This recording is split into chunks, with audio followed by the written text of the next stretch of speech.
Here I am. Please don't hesitate to raise your normal or cartoony hands if you'd like to make a question in any time of the presentation. My idea is to bring you a panorama of how the AI healthcare industry is in Latin America. So let me see. I'll be sharing my screen. Okay, there it is. Can you see my screen now? Yes, we can. Thank you very much.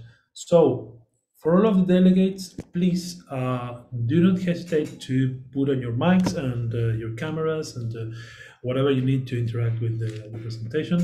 And okay, so the idea is to talk about Latin America, to talk about my region from where I am, and what are we doing and how we are addressing the health AI initiatives and why do we do it. First of all, as a matter of presentation, I am Francisco. In the Spanish, it's Francisco. It's a very difficult to translate from English. It's like Frank. I am founder of both Axon Digital Health and Catalysia, which are companies that harness the power of artificial intelligence for many services. I am a university professor both in UCES, which is the university, the number one marketing university in Argentina, and also in the Catholic University of Argentina and many others. I am a I can say it's a casual nerd. I'm not full steam nerd, but I really enjoy nerding around and being curious about the world that that surround us, and also all of the nerdy stuff such as Star Wars and Marvel, and all of those comic books and any other content. I'm a frustrated guitarist. I don't know if you're seeing my camera now, but in the background you will see some guitars. I love music. I love to play music, but I'm nowhere in Clapton. So here I am talking about artificial intelligence. And also, I am a husband and a father of two. One of those just turned 8 years old yesterday. So, Latin America. What do we know about Latin America? I've seen in the panel that there are many people from many parts of the world. So, I thought it would be nice to give you guys an introduction about what is it, because Latin America is somehow the middle child of the world. No, we are not as complicated or as bad as some other parts, but we're not the most developed countries. So the thing is, we are somehow neglected, and I like to use any platform I have to show everybody what Latin America is about, because it's a fantastic, beautiful region of many interesting things. First of all, it's huge, 20 million kilometers square or 8 million square miles. It's a lot of territory. We have 650 million people, which is twice the population of the US. There are 20 countries and more than 9 languages. Perhaps everybody was thinking about one or even two languages, which are the dominant, obviously, Spanish and Portuguese. All of Latin American countries, except Brazil, we speak Spanish as our first language, and Brazil speaks Portuguese. But there are seven other different dialects and languages which are official to many countries in Latin America, and there are some regions that also speak French. So we have a $4 trillion GDP, which is a very interesting and not neglectable income. And obviously, we have much more than the idea, of what Latin America is or what Latin America you get to be shown in the movies. That's why I'd like to play with the audience a small game about the location, where this is and what is it. Okay, if someone dares to put on to start your mic and answer, it would be great. If not, I will give you the answer. So Do you guys know what this is? Does anybody know what this is?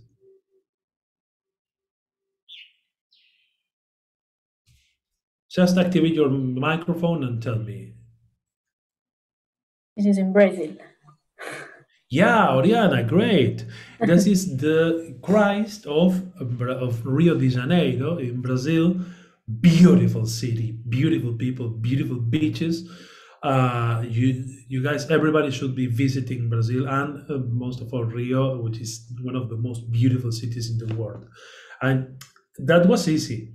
Okay, so anyone can tell me what about this photograph? Where is it? Because Latin America is not only Latin lovers and Antonio Banderas and those series from Netflix. We also have some very interesting things. For example, does anybody know about this? I'll tell you. This is the best vineyard in the world. It's located in Mendoza, Argentina, in my country. It is the Catena vineyard, and it was selected by a grand jury in the last year as the best vineyard in the world for both production and tourism. If anybody in the audience likes wine, you should definitely come to Argentina, to Mendoza, and do the vineyard tourism. There, they have beautiful accommodations, and you will try some of the best wines in the world. And it's in the middle of the mountain. So we're not talking about cities here. We're talking about top tier technology applied to gastronomy, to beverages in literally the middle of the Andean mountains. And what about this? Does anybody know? Do I have a fellow Latin American in the audience which could tell me what about this photograph? I'll tell you. This humongous set of buildings is the Politécnico de Monterrey, one of Latin America's and the world's best universities and one of the largest campuses in the world, which is in Mexico, in Monterrey. So I hope this gives you a different idea of what Netflix and many others showed you about Latin America. I could go on with this for years and showing you pictures, but I'll keep on with the presentation. I have one question. Let me see. No, it's just a comment. Okay. So, first of all, to understand what we are doing in Latin America regarding AI and technology, we have to understand about the healthcare system. And the healthcare system in Latin America is a very confusing and complicated one because obviously we have 20 plus countries and no country is like the other. So the healthcare system is fragmented. We have several vendors and services providers and several ways to organize. Each country organizes its healthcare in a different way. We have a multi-layered healthcare system which combines public, private, and more. For a glimpse of that, in Argentina, we have private services, we have public, government-based services, and we also have, for example, unionized health services, and they all get combined into a mess of healthcare services for the audience. So the other thing that happens is that the healthcare system is stressed. No matter where in the region you look at, it is stressed, and people do whatever they can with what they have, and it is underserving.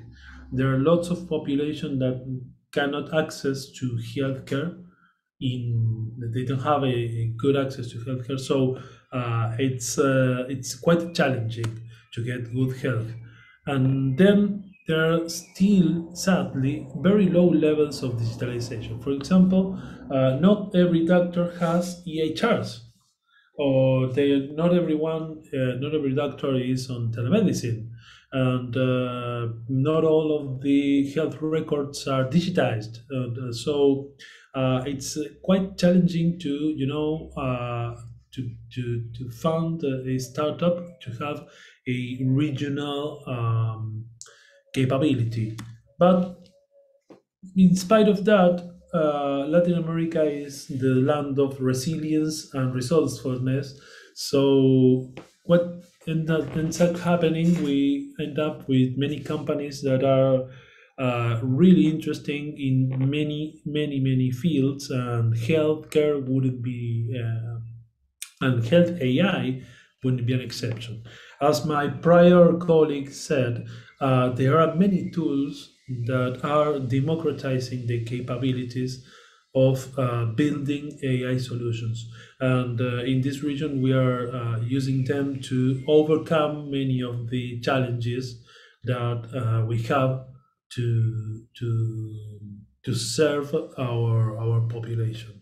So let me show you some examples of what AI applied to healthcare in our region looks like. And you may be surprised. First of all, I'd like to show you one of my favorite stories.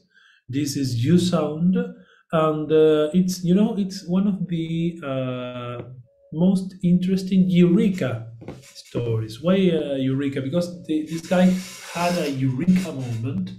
They lived in a poor province in Argentina called Jujuy, and they were looking at how to help people with hearing disabilities, and they saw that the hearing aids, the automated and the robotic hearing aids were very expensive for these people, and they started thinking, okay, what can we do to help them? And they saw that most of people had something that we all have, that it's a smartphone, and they understood, okay, so a smartphone is a tiny computer that you have all day in your pocket, and it has, an headphones connection, so, and a microphone. So how about we take the ambient sound from the surroundings, we take it from into the smartphone, um, we put up the frequencies that people cannot hear, and we give them that frequency, that enhanced frequency, into the pairs of headphones. So they built an app that first of all gives you an audiometry. They scan your hearing capabilities, and they understand which ear do you hear better from, how much do you hear from that ear, which frequencies you can hear better and worse, and which ones are you lacking. And then it works as a hearing aid, a very cheap hearing aid. So you have your smartphone, and you have your headphones, and you receive this frequency, you receive this sound, and the smartphone processes it, and gives it to you via your headphones, so you can listen almost normally. So You Sound is we could call it a good enough solution, because obviously it would be replacing a professional hearing aid, but it's a very interesting solution for people who have hearing disabilities and can't afford a professional hearing aid. So this is another one. This is from Mexico. This is Prosperia, which is a very interesting solution that uses artificial intelligence to help with early detection and treatment of many chronic diseases. No, and the idea is that obviously they take the data, and they process it with some machine learning and deep learning algorithms, and they are able to understand and to give you guys a very early detection of many chronic diseases, in a very time and budget sensitive way. So I have a question. Please feel free to post your questions. Oh, okay, that was Monica again. So all over the region, we are developing many, adaptive to our necessities and to our capacities solutions. But there are some of those who really break the mold and could cause a global revolution. This is one of them. This is Oncolic. Oncolic is uh, a technology that uses a combination of RNA and data management to make a very early stage cancer detection system in which with a blood sample you can see the RNA strands and their apparitions in the blood tissue. So uh, you can detect many, uh, even years late before you have developed the disease. You can detect that, for example, you're forming a, I don't know, lung cancer. It's very low cost. It's very interesting because you can do it with just a blood sample, and with just one blood sample, it is able to detect many different cancer cells. And it detects even some of those, which, for example, pancreatic cancer, that they are not detectable right now until you get your symptoms. So it's a very interesting solution that combines data science and some very innovative technologies such as RNA. Of course, I wouldn't be me if didn't introduce my company's artificial intelligence solution, and it is intended to help with one of the shortcomings of obviously the healthcare system in our region, which is how to address people and how to gain granularity in the relationships with patients in chronic treatments. So, thing is, half of the population globally has a chronic disease and is in treatment of a chronic disease. From those, half of those are having adherence problems. So, uh, what are the solutions out there providing and bringing? Mobile app that you have to download and to remember how to use it and to remember to introduce your information and tell them, yeah, I took my medication, and it's very coercive and uh, very difficult, and it's more friction uh, uh, to the already frictionless process of starting a chronic treatment. Imagine for a second you get detected a hypertension problem. So the doctor will tell you, you're diagnosed with hypertension. You have to we have to lower it. So you're gonna take a medication daily on a daily basis, and you have to remember to take it every morning, and then you will have to stop eating all of that delicious food you like, and you have to start exercising and many other things, and obviously you have to download this app and remember to tell this app that you take your medication. It's more friction to friction. What did we do? We took that service and we transformed it into a conversational assistant that lives in a place where everybody knows how to use it, which is WhatsApp. In Latin America, I guess the WhatsApp penetration is roughly 90%. So technically, everybody knows how to use WhatsApp, and everybody knows who has WhatsApp knows how to write and to to have a written conversation. So Adam reminds you, sorry, of your medication intake, reminds you of, gives you content about how to deal with your chronic disease, and gives you company and takes all of the information that you might want to provide it. So, and it organizes it for your treating doctor, so they won't lose that crucial information between visits.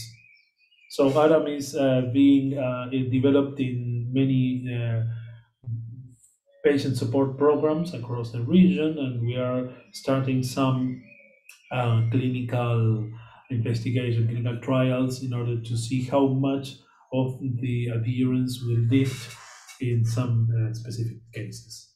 So to finish my presentation, the idea is to it was to give you a short vision of how we are working in Latin America and which kind of problems we are addressing. And as a reflection, as a thought of mine, to tell you how is the region in this matter. We are resilient. Latin America is troublesome and it's complicated in all of, if not all, but most of the countries in Latin America. It's complicated to build a startup, not to mention to build a technological or artificial intelligence startup. So we have to learn how to be resilient and how to learn from our mistakes and from our shortcomings. So we just don't give up. We are resourceful. Because of that, we learn how to, you know. To bend bullets and to we learn how to bend almost the laws of physics because we have to understand uh, many things and to have many resources, not monetary resources, but uh, managing resources in order to make a startup thrive in our region, our countries. And one of the very important thing is that we have tons of talent. There are thousands of very capable people from medicine, from from programming, many engineers that are top-notch talents, and they are available for many companies, not only in Latin America but globally. So it's a untapped. It's like if you strike a gold mine of talent in our regions in Mexico, in Argentina, in Chile, in Brazil. You will find so much people that have such an terrific talent. And the other thing is we are underfunded. We learn how to do things with very little and sometimes no budget. So that gives us a very interesting panorama of how to use budget once we have it. We know how to use budget and how to exploit it to the last cent because we know how it is not to have some. So, welcome to our region. Welcome, bienvenidos a Latinoamérica. And I hope I could change your mind and present you a different side of what are we doing and all of the capabilities that the region has to offer to the world. And I hope all of you get interested in doing business with our companies. So thank you so much for your time. It's been a pleasure. There you have my email address and the websites of my companies, and in case you'd like to visit them. And anything, any question, any comment that you have, I'll be more than eager to respond.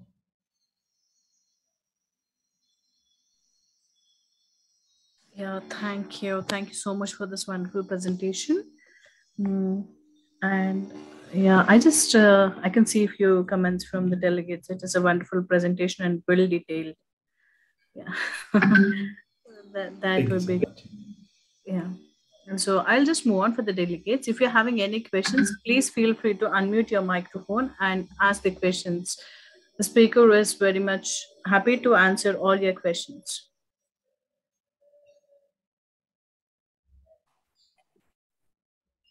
So, meanwhile, I just want to ask you a question. Like, what are the challenges you faced when you had a thought of having your own startup? Like, how you have overcome the challenges?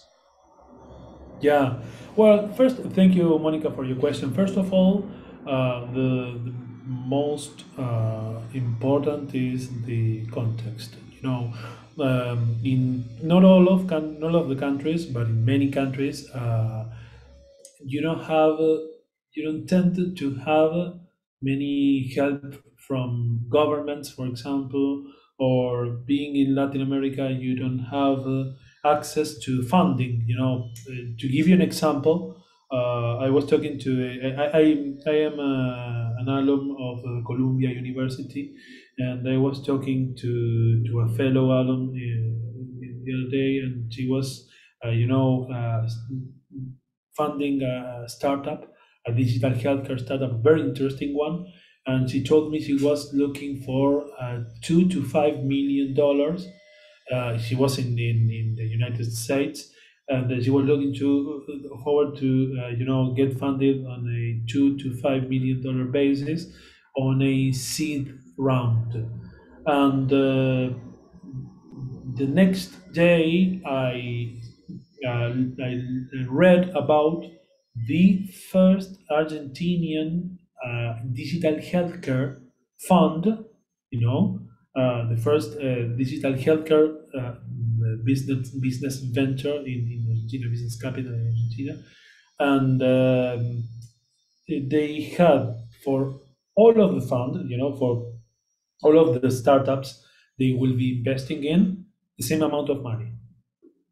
So what one startup gets in the US as funding is the same as in an entire venture capital sometimes in some of our countries. And then it's a very interesting challenge to build scalable products, because with just one country you could have a prosperous business and a thriving one, but it would not be enough, if you want to build something interesting. So you have to build something that it's like a one size fits all solution that can navigate through uh, not all but most of the healthcare systems, which are all different.